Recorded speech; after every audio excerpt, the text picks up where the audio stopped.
Ya, Assalamualaikum Nur Aiman. Apa kabar Nur Aiman pada pagi ini? Ya, Waalaikumsalam warahmatullahi wabarakatuh. Kita dan rakan setugas yang bertugas pada pagi ini alhamdulillah dalam keadaan sehat, dan kita percaya juga rakan setugas kita di Bandar Seri Begawan Faris dan Serina pun nampak ceria pada pagi ini dan nampak sehat saja. Alhamdulillah. Jadi mungkin disebabkan suasana masa ni mau nak mau kita ni pun di kaca TV memang frontliner juga. Jadi tugasan kita ni sebagai frontliner di TV harus menceriakan suasana dengan sepatutnya. Yang ingin saya tanyakan untuk Nur Aiman, mungkin Nur Aiman sendiri sudah mengikuti bagaimana suasana ataupun melintasi orang jabatan daerah Temburong.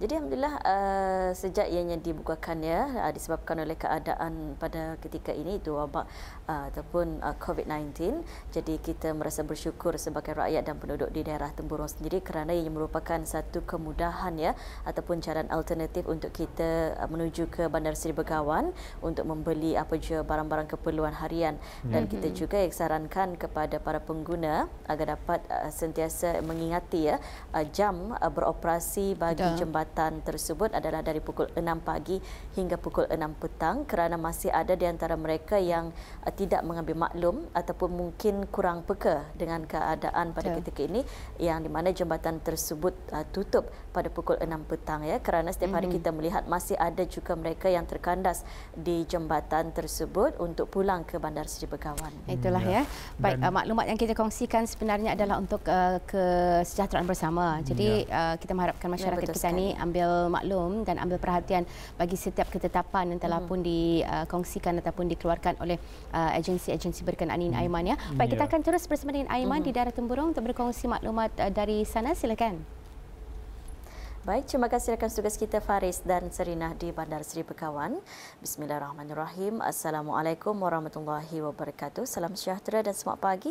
Alhamdulillah kita bersua lagi, dan kita juga tidak lupa untuk mengucapkan ribuan terima kasih bagi mereka yang terus setia bersama kita untuk mengetahui apakah antara intisari rancangan yang akan kita kongsikan. Dan apapun yang anda lakukan pada hari ini, kita doakan semoga ini akan berjalan dengan lancar, dan pastikan kita terus menjaga kebersihan kita ketika kita berada di luar Jadi apa kata kita terus saja dulu menyaksikan bahan yang disediakan oleh rakan tugas kita Siti Izzawati mengenai dengan memperingati Isra dan Mi'raj. Kita saksikan.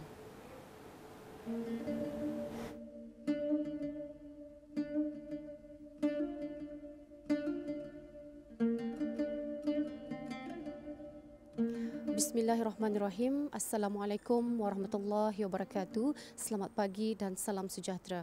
Ya Oda, dari daerah Temburong pada kali ini kita akan dapat mendengarkan mengenai dengan memperingati Isra dan Mi'raj, yang mana ia merupakan satu peristiwa agung yang dikurniakan oleh Allah Subhanahu wa taala kepada Nabi Muhammad sallallahu alaihi wasallam.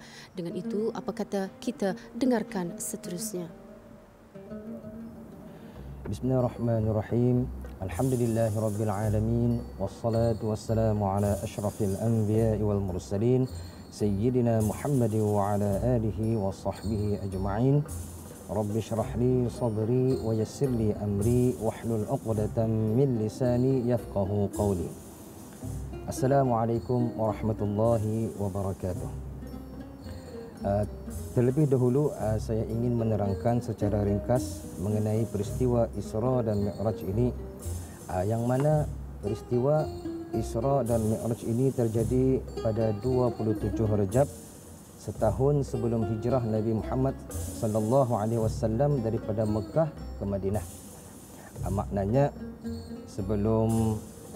setahun sebelum Nabi Muhammad sallallahu alaihi wasallam berhijrah ke Mekah ke Madinah tuan.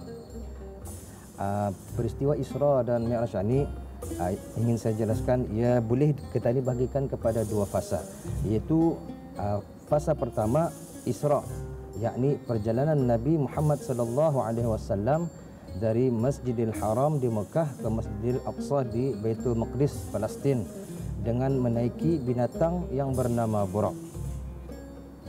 Fasa yang kedua Mi'raj ialah perjalanan Nabi Muhammad sallallahu alaihi wasallam dari Masjidil Aqsa ke Sidratul Muntaha di langit yang ketujuh, yang mana perjalanan Nabi Muhammad sallallahu alaihi wasallam ini ada disebutkan di dalam Al-Quran, surah Al-Isra ayat 1, yang mana tafsirnya, Maha suci Allah yang telah memperjalankan hambanya pada suatu malam dari Al-Masjidil Haram ke Al-Masjidil Aqsa, yang telah kami berkati sekelilingnya agar kami perlihatkan kepadanya sebahagian dari tanda-tanda kebesaran kami.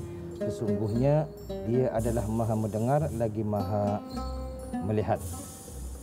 Di sini menjelaskan yang sebenarnya sesuatu yang di luar akal kotak pemikiran kita ni, yang sebenarnya ia adalah sesuatu yang ajaib dan luar biasa. Sebenarnya peristiwa Isra dan Mi'raj Nabi Muhammad sallallahu alaihi wasallam ini adalah salah satu mukjizat terbesar Rasulullah sallallahu alaihi wasallam selepas Al-Quran, dan ianya juga merupakan peristiwa yang agung yang penuh pengajaran dan iktibar kita semua. Di dalam peristiwa Isra dan Mi'raj ini banyak pengajaran dan iktibar yang dapat kita ini sama-sama ambil. Sebagai contoh, yang pertama, ada satu kejadian yang berlaku pada peristiwa Isra dan Mi'raj di mana Rasulullah sallallahu alaihi wasallam tercium bau harum, semerbak baunya. Kemudian Rasulullah sallallahu alaihi wasallam bertanya kepada malaikat Jibril alaihissalam, "Wahai Jibril, bau apakah yang sangat harum itu?" Jibril alaihissalam pun menjawab, "Inilah bau harum Masitah, tukang sikat rambut anak Fir'aun." Menurut sejarah, peristiwa ini berlaku ketika Masitah sedang menyikat rambut anak Fir'aun. Tiba-tiba sikat yang dipegang Masitah terjatuh dan terkeluarlah dari mulutnya dengan nama Allah, "Celakalah Fir'aun." Perkataan itu didengar oleh anak Fir'aun. Terdengar anak Fir'aun ini, lalu ia pun menceritakan kepada bapanya, aras si Fir'aun ini. Lalu Fir'aun memerintahkan Masitah dan suaminya menghadap. Lantas berkata Fir'aun pun bertanya, "Benarkah kamu berdua mempunyai Tuhan selain aku?" Dengan tenang Masitah menjawab, "Sememangnya ada. Sebenarnya Tuhan saya adalah juga Tuhan Tuanku, yaitu Allah Subhanahu wa taala, dan kami rela mati daripada menyekutukannya." Jadi bila mendengar Masitah ini bercakap macam itu, kan Fir'aun ini ia menganggap dirinya adalah sebagai Tuhan. Jadi bila Masitah bercakap Allah atunya adalah Tuhan mujuanya, jadi ia pun marahlah mendengar kata-kata Masitah macam itu. Fir'aun pun marah, lalu memerintahkan Masitah bersama suaminya dan anak-anaknya dicampakkan ke dalam kawah besar yang berisi timah yang sedang mendidih. Subhanallah, anitah yang keimanan sejati yang sebenar, iman yang patut dimiliki oleh setiap Muslim. Bila kita bercakap tentang keimanan, ni bila kita bercakap tentang keimanan, yang perlu kita tanya terlebih dahulu ialah diri kita ni. Apakah kita telah beriman dengan sebenar-benar iman? Adakah kita ni benar-benar beriman pada Allah Taala ni? Jadi ramai yang mengatakan beriman kepada Allah Subhanahu wa taala dan Rasulnya, sedangkan perbuatan dan tingkah lakunya tidak menunjukkan sebagaimana orang yang beriman. Jadi banyak macam kita ni, aku beriman pada Allah Taalanya, tapi tingkah lakunya menunjukkan ia tidak beriman. Maksiat dibuatnya, macam contoh saja indah mengikut perintah Allah Taala.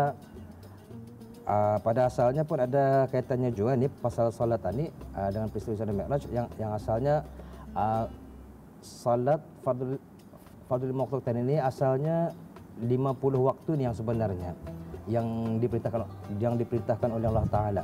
Jadi disuruh Nabi Muhammad sallallahu alaihi wasallam ni supaya minta kurangkan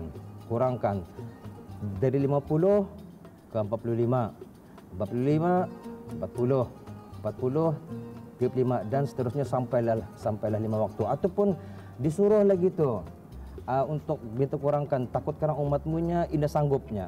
Anda sanggup, tapi kerana sudah kurang, Nabi Muhammad SAW ni pun ia pun rasa malu jadinya cukup tanya biar terlima waktu ini sejanya. Ataupun kata ni pun kadang-kadang payah-payahkan membuat.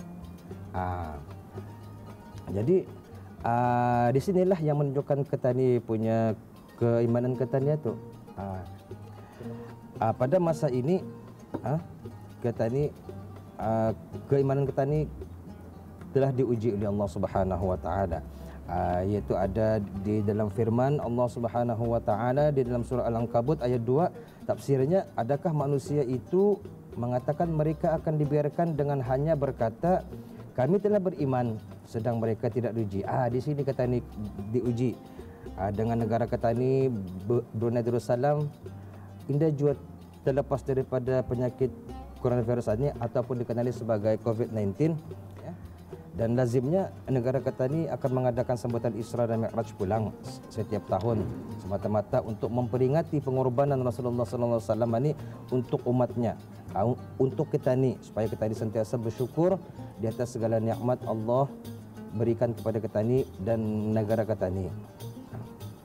Tapi tahun ini terpaksa ditiadakan sambutannya atas nasihat dan inisiatif dari Kementerian Kesihatan.